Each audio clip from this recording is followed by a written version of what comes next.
आपको क्या-क्या चीज़ें अपनी डाइट में शामिल करनी है? नंबर 1 आपको सब्जियाँ, दालें, अनाज, फल इन चीज़ों को अपनी डाइट में ज़रूर शामिल करना चाहिए। सब्जियों में हरी सब्जियों को आप अधिक शामिल कीजिए। इसी के साथ प्रोटीन युक्त चीज़ें जैसे दूध, पनीर, छाछ, आप मूँगफली को भी शामिल कर सकते हैं, आप मूँग की दाल को भी शामिल कर सकते हैं क्योंकि मूँग की दाल में भी प्रोटीन की बहुत अच्छी मात्रा होती है। इसी के साथ अगर आप नॉन-वेज लेते हैं तो आप अंडा भी ले सकते, मगर जब आप अंडा लें तो ध्यान रखें कि आपका जो अंडा है वो अच्छी तरीके से पका हो, उसके बाद ही आप उसका इस्तेमाल करें। नंबर 3 पर्याप्त मात्रा में पानी पिएं। क्या आप जानते हैं गर्भावस्था के दौरान पर्याप्त मात्रा में पानी पीना बहुत ज़रूरी है। जब आप पर्याप्त मात्रा में पानी पीते हैं तो आपका शरीर हाइड्रेट होता है, साथ ही शिशु को बहुत अधिक मदद मिलती है क्योंकि शिशु के चारों ओर जो एमनियोटिक फ्लूइड होता है जिसके अंदर बेबी रहता है उसमें भी कमी नहीं आती। अगर उसमें कमी आती है तो शिशु के विकास में फ़र्क पड़ सकता है। इसीलिए आपको प्रेगनेंसी के दौरान 8 से लेकर 10 गिलास पानी दिन भर में पीना चाहिए। नंबर 4 आयरन और कैल्शियम युक्त भोजन अच्छी मात्रा में अपनी डाइट में शामिल करें। ये सभी चीज़ें आपकी एनर्जी और बच्चे की ग्रोथ के लिए बहुत ज़रूरी है। साथ ही ये सारी चीज़ें आपके शरीर को ताकत देती है, मजबूती देती है। अगर आपके शरीर में ताकत नहीं होगी तो डिलीवरी के दौरान आप बहुत जल्दी थक जाएँगे, जिससे सिज़ेरियन डिलीवरी के चांस बढ़ सकते हैं। इसीलिए आपको सही डाइट लेना बहुत ज़रूरी है। अब बात करते हैं कौन सी चीज़ आपको नहीं लेनी है। प्रेगनेंसी के दौरान बाहर का junk food, fast food, preservative foods, packet बंद जूसेस ये सारी चीज़ें आपको नहीं लेनी, बाहर की कोई भी चीज़। इसी के साथ आपको अल्कोहल, स्मोकिंग या कोई भी सॉफ्ट ड्रिंक नहीं लेनी है। आपको बाहर का कुछ भी नहीं खाना है। ये सारी चीज़ें आपके शरीर को नुकसान देंगी, शिशु के विकास में प्रॉब्लम लाएँगी। इसी के साथ कैफ़ीन युक्त चीज़ें जैसे चाय, कॉफ़ी, चॉकलेट्स आपको नहीं लेनी है, बेकरी आइटम्स भी आपको नहीं लेने हैं। नंबर 3 हल्की एक्सरसाइज करें। प्रेगनेंसी के दौरान एक्सरसाइज और वॉक बहुत ज़्यादा ज़रूरी है। क्या आप जानते हैं एक्सरसाइज और वॉक खासकर अगर आप नॉर्मल डिलीवरी चाहते हैं तो प्रेगनेंसी में बहुत ज़्यादा इम्पोर्टेंट हो जाती हैं। तो आपको प्रेगनेंसी के दौरान दिन में 2 टाइम वॉक करनी चाहिए। आप मॉर्निंग में और आप इवनिंग में 2 टाइम वॉक कर सकते हैं। आप कम से कम आधा घंटा और अधिक से अधिक 45 मिनट डेली वॉक कीजिए। इससे आपकी नॉर्मल डिलीवरी के चांस बढ़ जाते हैं। आप कुछ एक्सरसाइज कर सकते हैं जैसे आप प्रेगनेंसी में करने वाली बटरफ्लाई एक्सरसाइज कर सकते हैं, कैट काउ पोज कर सकते हैं और जब भी आप ये चीज़ें करें तो डॉक्टर की सलाह और राय ज़रूर लें क्योंकि हर एक महिला अलग-अलग होती है और हमारी प्रेगनेंसी भी अलग होती है, इसलिए डॉक्टर की सलाह से ही एक्सरसाइज और वॉक शुरू करें। इसी के साथ आप पेल्विक एक्सरसाइज भी शुरू कर सकते हैं। ये एक्सरसाइज आपके पेल्विक एरिया को मजबूत करती है जिससे नॉर्मल डिलीवरी में आसानी होती है, मगर पेल्विक एक्सरसाइज आप 8वें और 9वें महीने से ही शुरू करें। पेल्विक एक्सरसाइज से बच्चे को नीचे आने में हेल्प मिलती है जो 9वें महीने में बहुत ज़्यादा हेल्पफुल रहेगी। एक्सरसाइज और वॉक आपको डॉक्टर की सलाह और राय से ही करनी चाहिए। नंबर 4 तनाव से दूर रहें। क्या आप जानते हैं प्रेगनेंसी के दौरान बहुत अधिक तनाव होता है। ये तनाव इतना अधिक होता है कि डिलीवरी के बाद आपको डिप्रेशन भी हो सकता है। इसीलिए आपको प्रेगनेंसी से ही तनाव को कम कैसे करें इस चीज़ के बारे में जानना चाहिए। अगर आप हर समय डर में रहेंगे या चिंता में रहेंगे तो आपका शरीर टाइट होने लगेगा जिससे डिलीवरी के समय बहुत सारी परेशानियां आ सकती हैं। इसीलिए आपको कुछ उपाय करने चाहिए जिससे आप तनाव को कम कर सकें।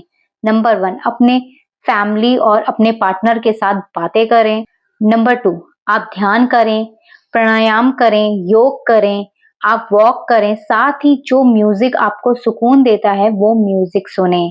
आप बुक्स भी पढ़ सकते हैं, अगर आपको लिखना अच्छा लगता है तो आप लिख सकते हैं, अगर आपको पेंटिंग अच्छी लगती है वो कर सकते हैं। जो भी हॉबीज आपकी होती हैं आपको प्रेगनेंसी के दौरान उन पर ध्यान देना चाहिए, उन्हें करना चाहिए। ऐसा करने से भी आपका तनाव कम होता है और इसका पॉजिटिव इफेक्ट बेबी पर पड़ता है। क्या आप जानते हैं आपको प्रेगनेंसी में पॉजिटिव रहना चाहिए, इस बात को बार बार सोचना चाहिए कि मैं नॉर्मल डिलीवरी कर सकती हूँ। जब आप ऐसा सोचते हैं तो इसका सकारात्मक प्रभाव आपकी डिलीवरी पर पड़ता है और आपकी नॉर्मल डिलीवरी के चांस और अधिक बढ़ जाते हैं।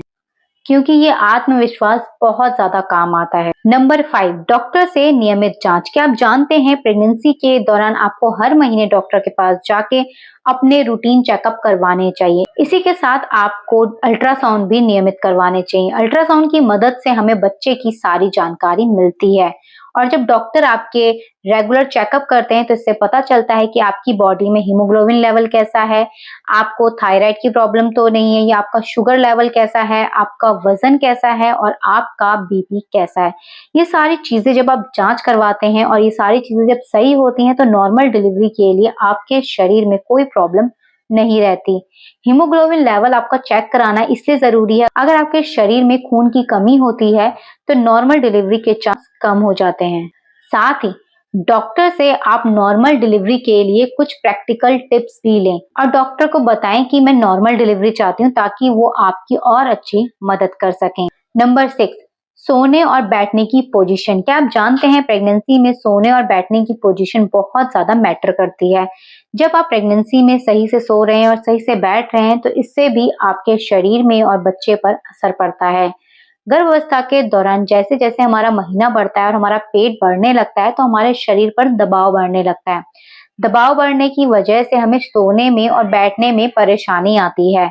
तो आपको क्या करना चाहिए, आपको बाईं करवट में सोना चाहिए। जब हम बाईं करवट में सोते हैं तो इससे शरीर में और बच्चे तक ऑक्सीजन सही से पहुंचता है। इसी के साथ हमारे शरीर में ब्लड सर्कुलेशन भी अच्छे से चलता है। जब हमारे शरीर में बच्चे तक ऑक्सीजन अच्छे से पहुंचता है तो बच्चे की ग्रोथ भी अच्छे से होती है। इसी के साथ क्या आप जानते हैं अगर आप प्रेगनेंसी में पालती मारकर बैठते हैं तो इससे भी आपका जो पेल्विक एरिया है वो मजबूत होता है, जिससे आपको डिलीवरी में बहुत अधिक मदद मिलती है। मगर अगर आपके डॉक्टर आपको पालती मारकर बैठने के लिए मना नहीं करते हैं तो आपको पालती मारकर बैठना चाहिए, मगर आप बहुत अधिक पालती मारकर मत बैठिए या आप पूरा दिन पालती मारकर मत बैठिए। अपनी पोजीशन को चेंज करते रहिए और कोशिश कीजिए कि आप पूरे दिन में कभी कभी आप पालती मारकर भी बैठें। हमेशा मत बैठिए, बहुत देर तक मत बैठिए, पर कभी कभी आप पालती मारकर भी बैठिए। इससे आपका पेल्विक एरिया मजबूत होता है। नंबर 7, लास्ट मंथ में एक्टिव रहें। क्या आप जानते हैं 8वें और 9वें महीने में आपको अपनी एक्टिविटी को थोड़ा बढ़ाना चाहिए। ये वो समय है जहां आपका शरीर नॉर्मल डिलीवरी के लिए तैयार हो जाना चाहिए। इसलिए आपको 8वें और 9वें महीने में कुछ चीजों का खास ध्यान रखना है। जैसे आपको लास्ट महीने में गर्म तासीर की चीजों को अपने आहार में शामिल करना है। आप खजूर को अपनी डाइट में शामिल कर सकते हैं, देसी घी को अपनी डाइट में शामिल कर सकते हैं। आप हल्दी वाला दूध, देसी घी के साथ दूध रात को सोने से पहले पी सकते हैं। इसी के साथ घर के छोटे मोटे काम जैसे बैठकर झाड़ू लगाना, और आपको बैठकर आप कपड़े तय कर सकते हैं, आप बाहर कपड़े डाल सकते हैं, मगर आप बाल्टी कपड़ों की भर कर बाहर मत लेके जाइए। किसी की मदद से बाल्टी को बाहर रखवाइए और कपड़े भी मत धोइए। अगर आप झुककर कपड़े धो रहे हैं तो इससे भी आपके पेट पर दबाव होगा और बच्चे की पोजीशन बदल जाएगी।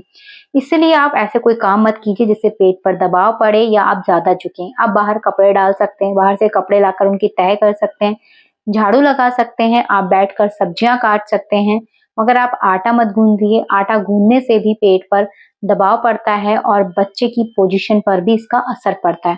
छोटे मोटे काम कीजिए। इसी के साथ आप वॉक को बढ़ाइए। आप 45 मिनट या आधा घंटा डेली वॉक कीजिए। आप एक्सरसाइज कीजिए जो प्रेगनेंसी में की जाती हैं। ये सारी चीजों पर जब आप ध्यान देंगे तो 9वें महीने आपका शरीर नॉर्मल डिलीवरी के लिए पूरी तरीके से तैयार हो सकता है। इसीलिए आपको ये सारी बातों पर ध्यान देना है। 8वें और 9वें महीने में आपको गुनगुना पानी पीने के लिए और नहाने के लिए इस्तेमाल करना चाहिए। जब आप गुनगुना पानी पीते हैं तो मसल्स फ्लेक्सिबल होती हैं और गुनगुने पानी से जब नहाते हैं तो उससे भी आपकी जो मसल्स हैं पेल्विक एरिया की वो फ्लेक्सिबल होती हैं, जो नॉर्मल डिलीवरी के लिए जरूरी है। इसी के साथ आपको डरना नहीं है, घबराना नहीं है। जब भी आप डरते हैं तो मसल्स टाइट हो जाती हैं, शरीर टाइट हो जाता है, तो नॉर्मल डिलीवरी और अधिक समय लगता है। इसीलिए डरना नहीं है, घबराना नहीं है, इन 7 चीजों पर ध्यान देना है।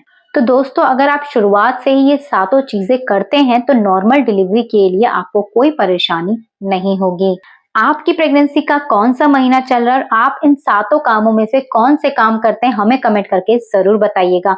आपको हमारी वीडियो कैसी लगती है आप हमें कमेंट करके लिख सकते हैं।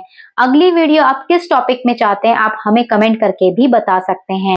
बेबी केयर फैमिली पर अगर आप पहली बार आए तो प्लीज हमारे चैनल को सब्सक्राइब कर बेल आइकन जरूर प्रेस कीजिएगा ताकि प्रेगनेंसी और बेबी केयर से जुड़ी ऐसे इंपॉर्टेंट वीडियोस आपको मिलती रहें। फेसबुक, इंस्टाग्राम पर अगर आप हमें देख रहे हैं तो आप हमें वहां फॉलो कर सकते हैं और कोई भी सवाल आप कमेंट करके या डायरेक्ट मैसेज कर भी पूछ सकते हैं।